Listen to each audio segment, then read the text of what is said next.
આજે તો હું છે ને બે પ્રકારના ગાંઠિયા એક જ લોટમાંથી બનાવીશ અને એ પણ એકદમ ક્રિસ્પી, સ્વાદિષ્ટ અને ટેસ્ટી. તમે આને ક્યાં ગાંઠિયા કહો છો? જાડા ગાંઠિયા કે ચંપાકલી ગાંઠિયા? અમે તો આને જાડા ગાંઠિયા કહીએ છીએ. તો તેને બનાવવા માટે હું અહીંયા લઈ લઈશ 1 કિલો લોટ. આપણે આજે 1 કિલો લોટના ગાંઠિયા બનાવવાના છે. તો પહેલાં તો આપણે 1 કિલો લોટને સારી રીતે ચાળી લેવાનો છે. કેમ કે ગાંઠિયા બનાવવા માટે લોટને ચાળવો બહુ જ જરૂરી હોય છે. તો સારી રીતે પહેલાં એને ચાળી અને એનામાં આપણે વચ્ચે છે ને થોડોક આમ ખાડો કરી દેવાનો છે, જેથી કરીને આપણે જે તેલ અને પાણીનું મિશ્રણ કરીએ ને એમાં નાખી શકીએ આપણે.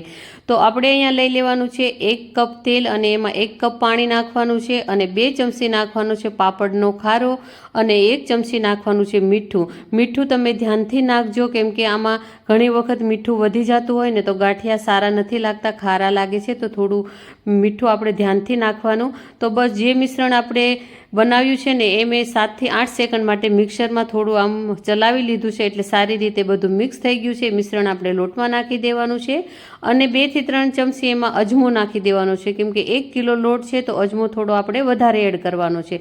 તો બધાને પહેલાં તો આપણે સારી રીતે મિક્સ કરી દેવાનું છે અને થોડું થોડું પાણી નાખી અને લોટ બાંધી લેવાનો છે.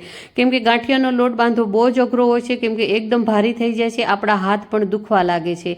તો બસ ધીરે ધીરે આપણે એને સારી રીતે મિક્સ કરી દેવાનું છે. અને હવે આપણે અહીંયા બનાવવાના છે તીખા ગાંઠિયા અને નોર્મલી જે આપણે ગાંઠિયા મળે છે ને બજારમાં મોળા એ.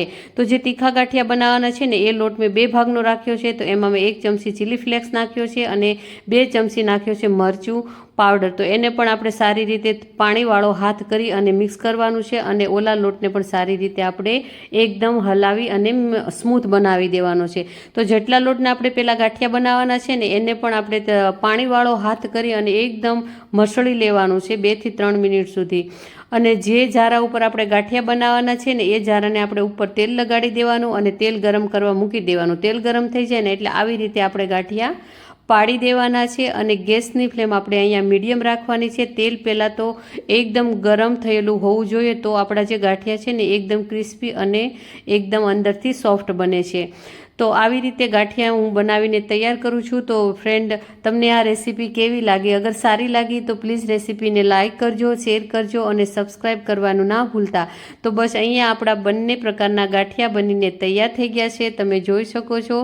Thank you so much friend કે તમે મારો વિડીયો આખો જોયો અને વિડીયોને સેવ કરી લેજો.